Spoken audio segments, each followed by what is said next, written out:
IBO World Champion, La Bella Bestia, coming to you to show my appreciation for the ring IQ. So if you haven't already, get guard, but wow, Howard, look at the strength. follow and subscribe Ring IQ and check out the relay where they cover today's top boxing news. Welcome to the motherfucking relay. We're covering today's top boxing news. Ow! Okay, we'll start with this. Well, reigning IBF champion Mary McGee took to social media and said, "It was hard pulling out of my last fight, knowing it was for another world title, the WBO. I've never done that in my entire career, but it was necessary, so I can rest and I can get healthy for a bigger fight with Chantel Camara. I won't let you guys down. Gonna get well. You know it had to be serious to pull out of a two-belt world title fight, and the way my last opponent was talking to me, I wanted that fight so badly. But everything happens for a reason. I heal for October. It's a much bigger fight." That's right, folks. Reigning IBF champion Mary McGee is not going to be making her ring return August 20th against Argentinia's own Victoria Bustos. Apparently, she has suffered a knee injury, and she must recuperate, as she does have bigger fish to fry. In October, form of Chantel Camara. Lou DeBellia stated Jessica the Cobra Camara, coming off a huge main event win on UFC Fight Pass, returns to Fight Pass on August 20th. She'll replace injured Mary McGee. It's unfortunate because I really wanted this for Mary, I did.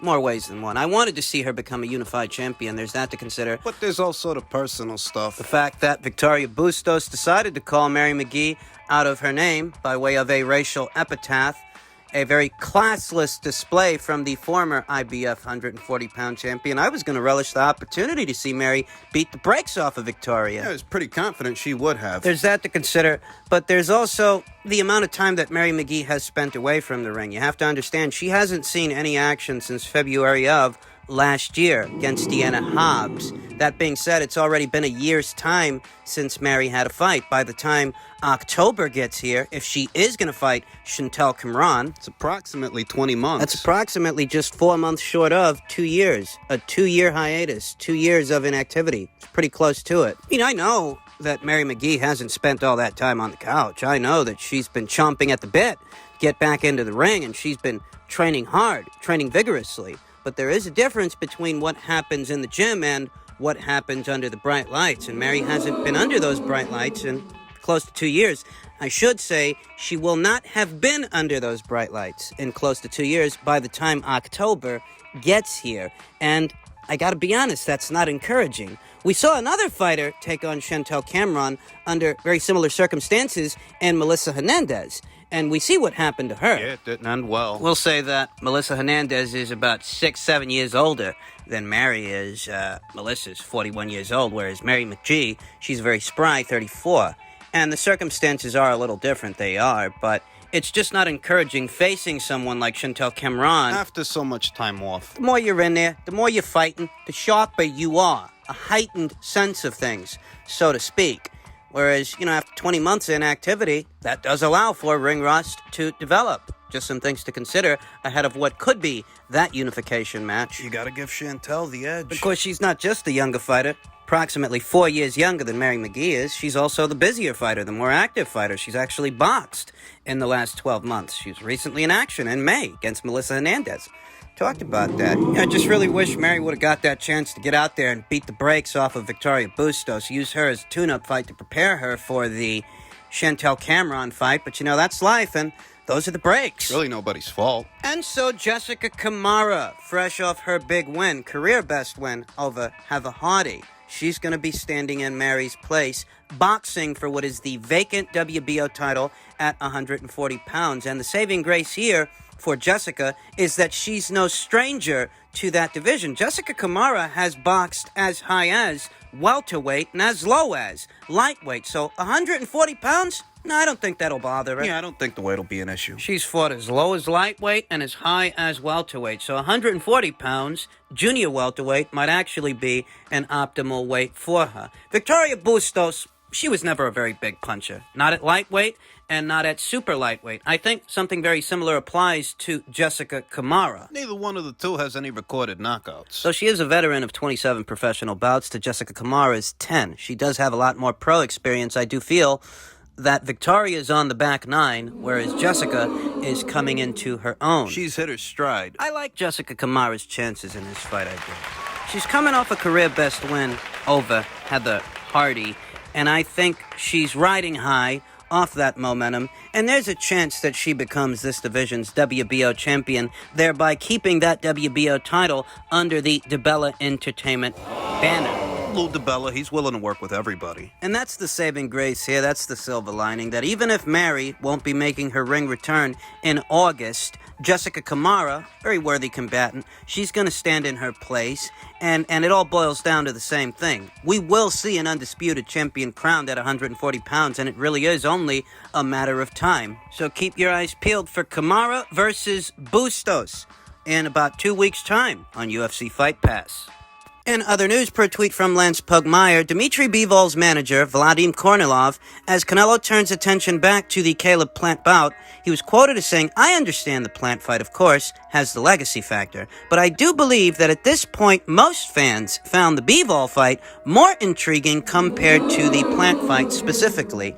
And when it comes to that sentiment, I have to agree because I felt and still feel that Dmitry Bivol presents a more frustrating style to a Canelo Alvarez than a Caleb Plant would, as Dmitry Bivol is proven against better fighters comparatively than Caleb Plant is. I mean, the quality of competition between them, It speaks for itself. Dmitry Bivol's taken on a former champion in John Pascal, who after suffering that loss to Dmitry went on to beat unbeaten Marcus Brown and Badu Jack. Dmitry Bivol has taken on the likes of the strong punching Joe Smith Jr., who went on to become a world champion himself. After beating Jesse Hart. And Eleider Alvarez and Maxim Vlasov. I will say the Vlasov fight was close, but better still, he was awarded the W and was crowned this division's WBO champion in the process. Yeah, I think the Bivol fight is the more difficult fight for Canelo. Even with the catchweight. You see, Dmitry Bivol for the longest time has been saying that because he's not a particularly big light heavyweight, he can actually cut down to 168 pounds for the likes of Canelo Alvarez or Callum Smith, back when Callum was that division's reigning WBA and Ring Magazine champion. And I give Dmitry Bivol very good odds to beat a Callum Smith, a Billy Joe Saunders, a Caleb Plant, or even a David Benavidez, as Dmitry is more accustomed to dealing with naturally bigger fighters than they are. That's my reasoning. And if you want to know what I think, and you're here, so I'll assume that you do. Because I certainly didn't come to you. I view Dmitry as a better, more proven fighter, and a naturally bigger one, than most of, if not all of, those guys at super middleweight. I think he has a more robust body of work, and he is a more proven fighter, a more proven champion than most of, if not all of, what the super middleweight division has to offer. And in that respect, I view him as a more difficult challenge for Canelo than Caleb Plant would be. What's Caleb Plant's biggest win? Jose Uzcategui? Okay, well, how's the name of Jose Uzcategui compare with the names of Felix Valera, Sullivan Barrera, Joe Smith Jr., Jean Pascal? Apply that same formula to Benavidez. Nothing against the kid, nothing against David, but what's his biggest win? Anthony Durrell? Guy who had to labor through 10 rounds with Avni Yildirim. Before the ringside doc stopped it. That's the career best win of David Benavidez. Well, how does David Benavidez's career best wins compare with Dmitry Bivol's? You'll find that Bivol has beaten a better caliber of fighter, better quality of competition at a higher weight than David has. In that respect, I view Dmitry as the more difficult fight, the more intriguing fight for Canelo than what the super middleweight division has to offer. 168, 172, or 175? I think Dimitri's proven a lot more than those guys, but it's neither here nor there because we know that the Dmitry Bivol fight is off the table, at least for now, for Canelo Alvarez. Their focus has reshifted to making the undisputed super middleweight title fight happen. Maybe they'll revisit the Bivol fight after this. Should Canelo Alvarez collect that last brass ring and become that division's undisputed champion, perhaps he'll move back up to the light heavyweight division and revisit the Bivol fight. But at least for now, we know it's not next. So if you're asking me, and you want my opinion, yeah, I view the Bivol fight as the more intriguing fight and what could be the more stylistically frustrating fight for Canelo Alvarez. The whole selling point with Caleb is that Caleb has that last brass ring. He has the last puzzle piece to the super middleweight division, but as far as the fight, as far as the contest itself, I don't give Caleb very good odds against Canelo Alvarez at all. I saw Caleb Plant get touched up and get a cut opened up over his eye by Jose Uzcategui. I saw him fail to put away a very over-the-hill and past it Caleb Truax. I don't actually think Caleb's a better boxer than Billy Joe Saunders. I don't think he's better defensively. I think they're about even in terms of power. Billy's not a big puncher. Neither is Caleb. Billy ain't got the best gas tank. But neither does Caleb. He's known to fade down the stretch. Also, comparatively, I will say, Billy's trickier. Billy's a southpaw, who has faced better names comparatively than Caleb Plant has. Billy's faced Chris Eubank Jr. and John Ryder and Andy Lee and Willie Monroe and David Lemieux, whereas Caleb's claim to fame is still Jose Uzcategui. Now, who did he beat? Nobody. And that's Caleb's best win. Jose Uzcategui. That guy. Caleb's been very vocal lately, and I'm thinking to myself that, Canelo has decided to revisit the fight, you understand. You might want to be careful how much you're shooting off at the mouth, because Billy Joe Saunders, he wanted to shoot off at the mouth. And you see how things ended for him. Are you sure you want to keep doing that? Dmitry Bivol's in the market for a dance partner. Now that he's not going to be fighting Canelo Alvarez, now that Canelo has reshifted his focus back to the Caleb Plant fight, and there's some good names to go around, there are. There's that Artur Beterbiev fight. I don't see why that can't happen. Since Dimitri's already done the dance with the reigning WBO champion, Joe Smith Jr., Artur's not going to be able to get his hands on him. Joe's booked up for the next 2 fights. He's going to fight Umar Salimov, his mandatory challenger, before this year is out. Next year, he's set to kick it all off with a big Daniel Jacobs fight in New York City, so Artur can't fight the guy. He's busy. Artur might as well see about unifying with Dmitry. They could do that fight. Or Dmitry can fight Zurdo Ramirez. Zurdo Ramirez, who fights on the same platform as Dmitry Bivol, shares a common opponent with him in Sullivan Barrera, who Zurdo Ramirez very recently dispatched. I will say that, the version of Sullivan Barrera that Dmitry fought was a younger, less war-torn version than the one that Zurdo just fought. Better still, they've got that in common. So why can't those 2 guys fight? Essentially what I'm getting at is, even though the Canelo Alvarez fight collapsed for Dmitry Bivol, there's no reason they shouldn't be able to get this guy another fight, a decent-sized fight, before this year is out. They've got time. We're not all through the summer yet. And, Dmitry, he's already shaken off the cobwebs with Craig Richards, so they should be able to get him a significant fight, an important fight moving forward before this year is out, and that's what I'm hoping to see. Because this guy's lost enough time. And it's about time that people over there at Matchroom book him a serious fight of his own.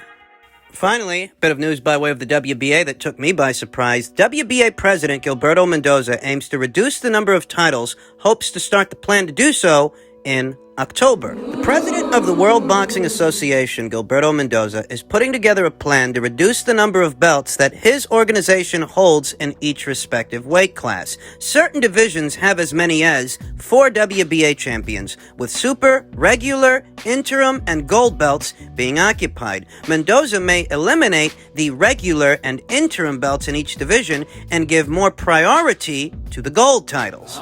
Mendoza wants to initiate the first phase of his plan in the month of October. A plan is coming. We're not looking to do it for popularity, but we are going to definitely reduce the number of titles. That flexibility that we had with the titles, we're going to eliminate it little by little, Mendoza told ESPN Deportes. It is something that the public has asked for. Even if I am not 100% in agreement with that change, I feel that with more titles, we give the fighters more opportunities, but I understand that the public is very important To the sport.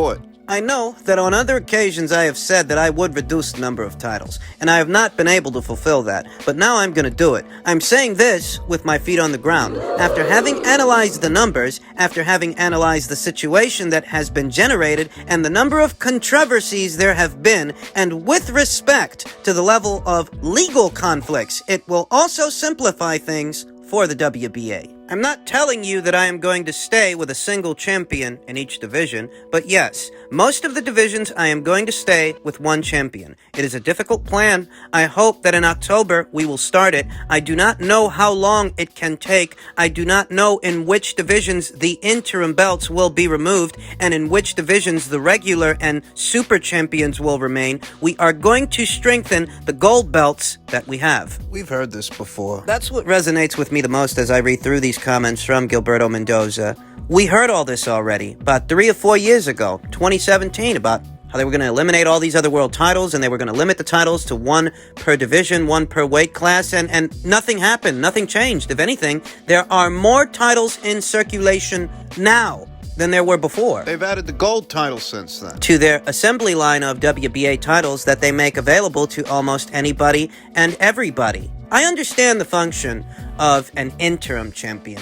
A champion in the interim should the full champion become injured and unable to compete. I understand the function of such a title, but it's the Reggie and gold titles that I don't understand. It's really only called a Reggie title because they've got super champions. So in the absence of a super champion at a given weight, the regular champion, as it were, that holds that version of the title is the full champion, and this is the convoluted mess that the WBA has created over the years that they have yet to correct. When I hear Gilberto Mendoza say that they mean on implementing some kind of a plan in October, Yeah, I'm not holding my breath. I need to see it to believe it, because it is just as difficult as Gilberto makes it out to be.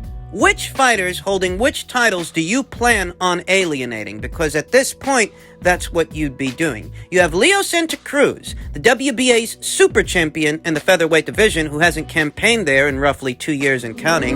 But you also have Lee Wood. Very recently, he became the regular champion. I'm curious how the WBA plans on remedying that situation. Will they rescind Leo Santa Cruz's status as the WBA's full champion at featherweight? Will they elevate Lee Wood to that position, it being that Lee Wood's seen action at that weight more recently than Leo? In order to make an omelet, you gotta crack a couple of eggs. And in order to clean up this mess, really clean it up, there's only 2 ways you can go about it. You can either rescind the status of some of these fighters, or you're going to have to order them to fight each other. Which one do you guys think is more likely? Cause you really can't call it. The WBA up until this point has been happy to let every man, woman, and his dog hold a version of their title at several weights. And it's no secret as to why that is. They collect sanctioning fees from all of those guys. That's why they're so Johnny on the spot to let everybody fight for one of their belts. The welterweight situation is even more convoluted than the featherweight situation. At welterweight, Yordenis Ugas is the super champion, Jamal James is the world champion, Virgil Ortiz is the gold champion, and Manny Pacquiao, who's supposed to be in action later on this month, he's a champion in recess. How do they plan on cleaning that up? Which fights involving which fighters are going to get ordered? What versions of what titles are going to be rescinded? You say